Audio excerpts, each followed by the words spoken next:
Hey guys, Jeremy here, Simple Life, and welcome to another edition of Tool Time Tuesday. Haven't done one of these for a while, but I got something really cool that I want to show you today.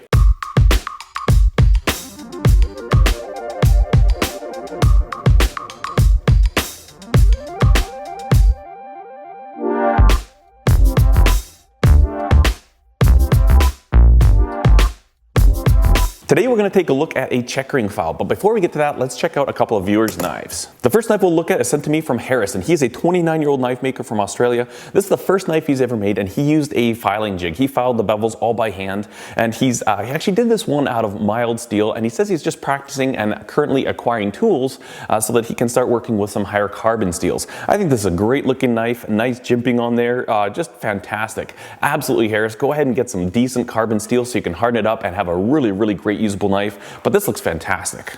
Jody from Kentucky sent pictures of this knife. This was made from a Nicholson file Paduke for the scales and brass pins holding it all together. Really beautiful finish. I like the way you left some of the file markings on there still, but you've got a beautiful polish on the blade and just the shape, the size. It just looks like a really wonderful knife. Jody, very nicely done. Lastly, we're going to take a look at a couple blades from Jordan. He's from Newfoundland, and he's made about 12 knives in the year that he's been making knives, and he just wanted to share a couple of these. I think these look absolutely fantastic. I really like the wood scabbards that you're making for these knives. I think that's what they're called. But just what a lot of work and just excellent attention to detail. Keep up the great work. All right, so what is a checkering file? A checkering file is basically, it's a file and it's got a series of lines in it so that when you file, rather than filing something smooth and flat, it actually puts grooves in it. And these things are fantastic for putting jimping and other just decorative details into knives. Now, traditionally these files were used to add grip and traction to like rifle stocks. A lot of pistol grips will have, you know, a checkered pattern on them. Traditionally, they were all done by hand with these tools right here. So essentially they'd file some lines in this way, and then whatever angle they wanted the diamonds to be created at, the little diamonds that it makes, they could come across this way. A lot of work goes into those hand-filed stocks, and these are the tools they use. Now, I'm not making rifle stocks or pistol grips or anything like that. What I'm using these for is to put jimping on the spine of my knives, and these work fantastic for those. Now, checkering files are not cheap, and this one here, I think I paid $60 including shipping, which is the cheapest I could find it. There's a lot of them on Amazon and stuff, and they'll be like 60, 70 bucks, but then they charge you like 40 bucks for shipping, and it's outrageous. I mean, this is not that big to ship. I ended up finding this on eBay. It was the cheapest place I found it. It's brand new. This is I forget what they call this. It's a Glardon I'm gonna butcher the name, so I'm not even gonna say it, but this is a Swiss-made checkering file. We'll take a close look at it and I'll let you see what it does, but first we need to get a handle on this thing.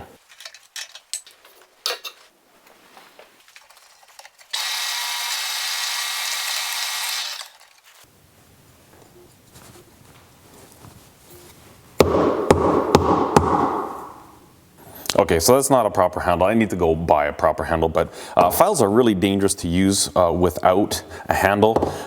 You know, if it ever grabs and slips, you've got a tang here, and you've got some important arteries right here, so really bad idea to ever use a file without a handle on it. So just so I can show this tool to you guys, I just put a golf ball in it. At least that'll protect me, but I'm gonna get a proper handle. I also don't like the feel of these too much. A lot of guys put golf balls on files. I don't like that. That feels too weird to me. To me, my hand is too far away from here. I feel like I have more control when I'm tighter than, I don't know, I just don't like them. But anyways, this is gonna work for now. So, quick close look here at a checkering file. You see it's got all those lines in it. Now this one here is a 00, which they would call an extra coarse. And this one has 20 lines per inch. That's kind of how they're sized. Most of them are all 6 or 8 inches long.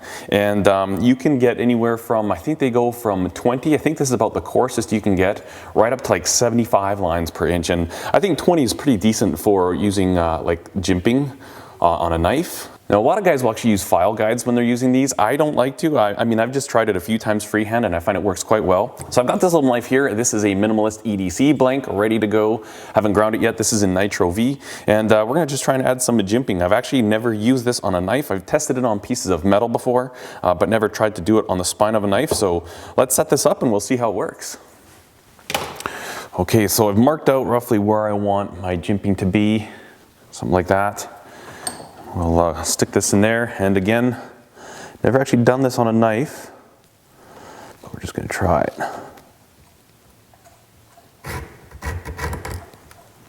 Okay, that's working pretty good. Got to find that groove. Maybe that's the benefit of a the benefit of a file guide. All right, so get our grooves lined up again. Oh boy. Right like that, and we'll give her another go.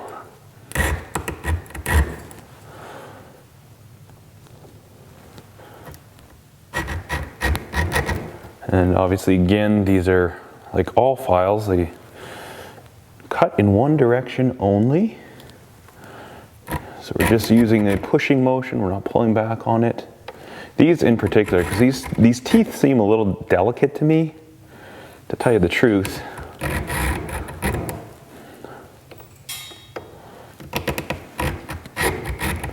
So I kind of take it easy. I don't even know if I'm going straight. Maybe a file guide is a smart move. Now obviously with this spine being somewhat curved, I'm getting lighter cuts on the outside edges here, but if we try and keep it uniform so that these ones are as light as these ones, I think it should look okay when it's all done. The first few cuts you really want to kind of crank it in there a little bit so you can establish your tooth path, but after that I find if you just kind of lighten up a little bit, it seems to pass a little easier if you try not to take too much off. Not pushing too hard.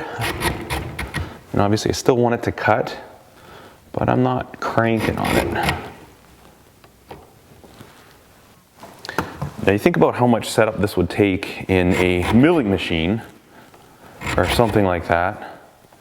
I like when you can have hand tools that are really, really quick and give you these results. I mean, it adds a nice like aesthetic touch to the blade, but also a lot of utility. I mean, some people don't like jimping. I personally do.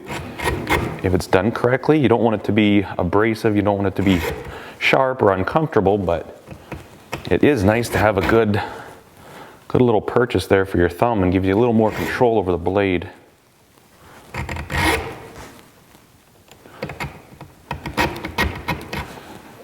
I'm finding this back end here is not, just doesn't like to go through as much.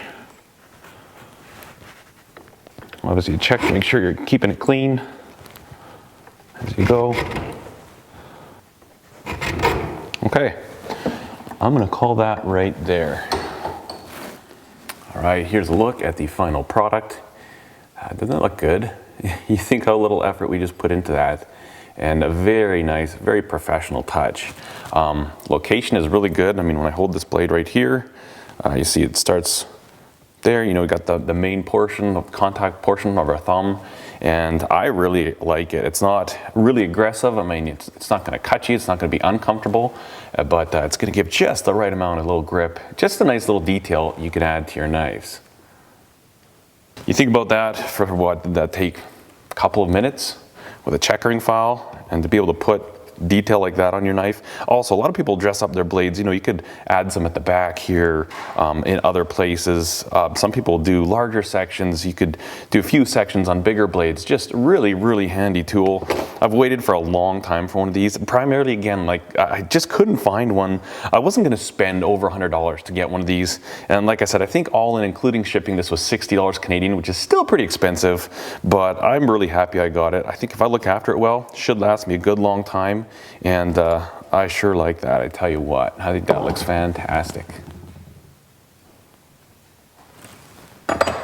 All right, guys, I hope you enjoyed this edition of Tool Time Tuesday. Just a quick look at a checkering file. If you've been curious about how people put those grooves, those really nice, even, consistent grooves on the spine of a blade, this is one way to do it. Again, there's a lot. You can take needle files and file these in by hand. I've done that before, but it's a very long, tedious process, and it's hard to get really, really consistent results. And you saw that was just so easy, and it turned out absolutely fantastic. I hope you enjoyed this video, guys. If you did, give it a thumbs up. Be sure to subscribe to the channel. You can do that by clicking on the little circle over here. And then on this side, I'll put a couple other videos or playlists for you to enjoy. Thank you so much for watching. Cheers.